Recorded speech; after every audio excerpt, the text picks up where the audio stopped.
Hello friends, welcome back to war number 5 of Season 5. We're taking on IMPl, Immortal Platoon today. I am switching up my team a little bit. I'm going to sub in Ghost Rider for Killmonger. Happy Sunday to you as well. I hope you had a relaxing weekend. I sure did. So I'm taking an alternate path again this war, because my normal path was not opened up yet. So the first fight is a Venom on the Powerlock recovery node. I hate fighting Venom, I'll be honest with you. He is super aggressive. He usually won't throw his special one, and then I get impatient. I push him to his S2, which he always throws immediately, and I always think I can dodge it, and I don't. So, fortunately, this is just a 4-star. I really don't want to push him to his S2 until I'm certain that I can kill him at the end here. So you see, I gave it a couple tries for him to throw his S1, and he wouldn't, so I just went in and finished him off easy. Hate fighting Venom. Alright, next up is a unduped 6-star Void on the Buffet mini-boss node. So I did bring Ghost Rider for this reason, since Blade has the danger sense for villain and he gets the class advantage. I figure I could out-damage Buffet. You see I did boost up for the remainder of my path here. And since my team is alive, there's a small grace period when he activates a debuff before it actually sticks, you'll see. So I do get a small amount of time to purify the debuff before it actually causes me some damage. So I do get one stuck on me there. Not too concerned because I'm about to throw my special 2 there, and I purify it. Special 2 has so many hits that it works really well against Void. I prefer dodging his special 2. I think it's a lot easier. It's a little tougher when you're far away because that first dodge is actually a projectile, and then he comes in with that lightning blast thing. And he goes down without much of a fight. Did mistime that one S1 there, so could have been better, but I'll take it.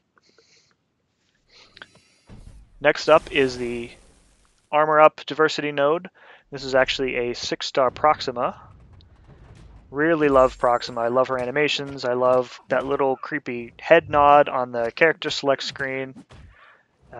So on this one, I don't really want to push her to her S2. I'm much more comfortable dodging her S1. I feel like you do have to be careful on the timing of it. Or not the timing, but punishing it. Because I think if you're too far away or if you dodge it a hair too slowly, you'll either get intercepted or parried when you come back in to punish. So just my normal cycle here with Void, just getting these debuffs on and cycling her S1 while the degen kills her. She does have a seemingly larger health pool on this node. I only have her as a 4-star and she's not ranked up yet, so I haven't really had much experience with her. She's definitely suited for long fights and not as a defender. Alrighty, so the next fight is, without a doubt, my worst fight of the season. This is a 4-star duped Korg on the Arc Overload node. So Arc Overload means I really wanted to go in with Void, even though I had the class disadvantage. But his dupe means that I'll be taking some Thorns damage, not too big of a deal because I have a really high health pool.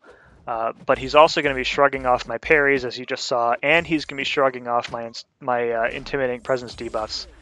And right at the start here, he tears through my block a couple times. I don't know if I lift my finger up or what. And then he goes unblockable with the crowd excitement, and I take a few hits. So I'm not starting to panic. So I get the 2 Petrifies up right there. Lady Luck on my side. They actually stick. I push him to his S2, which I much prefer to dodge. And coming up here, this is where the fight starts to kind of go haywire. So he goes unblockable here, and I keep dexing, hoping that he'll back up and I can try and intercept, but he gets really aggressive and just keeps coming back in and eventually just nails me with that special one. And at this point, you know, I'm not panicking because I still have half my health left, but I'm trying to recover from the wall here. I get some more debuffs on him, and from here the fight is just about over, but just, you know, half my health gone is awful. Fortunately, this was just a 4-star. If this was a 455 or even a max 5, I think I would have been toast for sure. Alright, so on the mini-boss, I have an OG Spidey. Now, avoid is not commonly thought of as like an evade counter, but each of the agility debuffs actually reduce evade by 30%. So with both active, even a max sig Spidey who has a 25% chance to evade will have that chance reduced to 10%. And if you get Fear of the Void up and the 2 debuffs, the evade is completely canceled.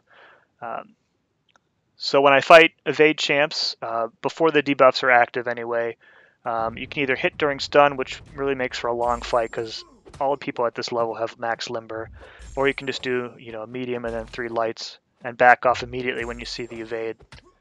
On this node, he's got the strike back, so I'm definitely happy to push him to his S2 when I can, because his S2 is much easier to dodge. In fact, I don't think I even try and dodge the S1 here. I just block it. So I get the first agility debuff up right away.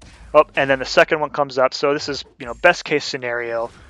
This Spidey is actually a lower sig, so I don't think he evades a single time after I get both of the agility debuffs up first.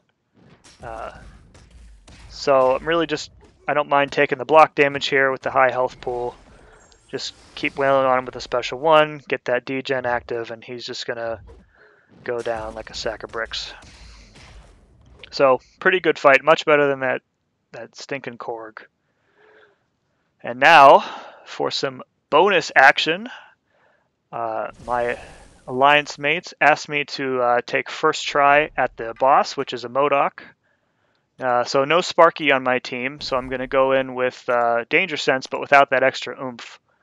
I probably wouldn't have boosted if I had Sparky on my team here. But as it is, I put on the champion boost and the lesser attack boost just in case. I was worried about timing out. My standard strategy when I fight MODOK is more or less to treat him like I would an evade champ. So, medium, light, and then back off. On this node, since he's stun immune, you're going to have to bait the heavy. Always back off twice when you're baiting his heavy, otherwise those flames are going to get you. And then whenever you push him over a bar of power, immediately back off, no matter where you are in your combo. Because if he auto blocks you, he will immediately tag you with that special 1, and you're just going to get wrecked. So fight's going pretty well. He's building up those resistance buffs from the boss node, so I'm doing kind of less and less damage as it goes. But I'm getting in a good rhythm here. I'm holding my specials. Multi-hit specials are really not safe to use unless it's something that pushes you further back, even if it's blocked.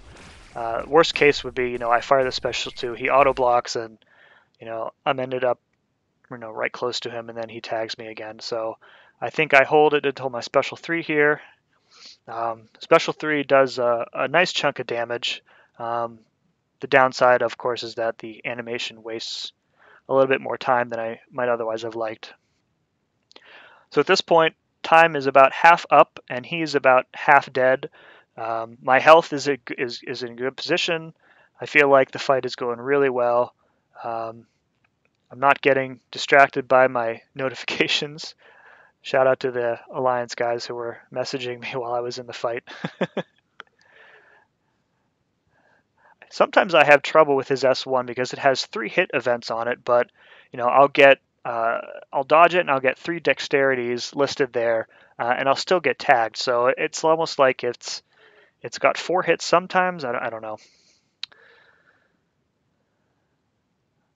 So less than a minute left, and I'm starting to panic a little bit here because he's got so many of those physical resistance buffs up that I'm not really doing a lot of damage.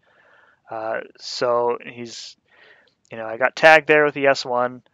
So at this point, I'm just hoping not to time out, but I don't want to get too aggressive and die before I, get him down as far as I can. Getting some decent crits in here, and I'm able to regen when I'm baiting a heavy. So you can see his auto block doesn't really last forever. It'll last a few hits. That's why you can always go in with a 4-hit combo and back off, because sometimes you'll just break right through the auto block. And at this point, I am almost certain that it's going to come down right to the wire here. Counting down 6, 5, 4, 3, and he goes down with 3 seconds to spare. So a nice solo kill. I think this was my first solo boss kill at this level anyway. So really proud. I put my no death season on the line and came out victorious. And we did end up winning this war. So shout out to the guys and gals in Immortal Platoon. Good war. And to you, the viewer, thanks and have a great week.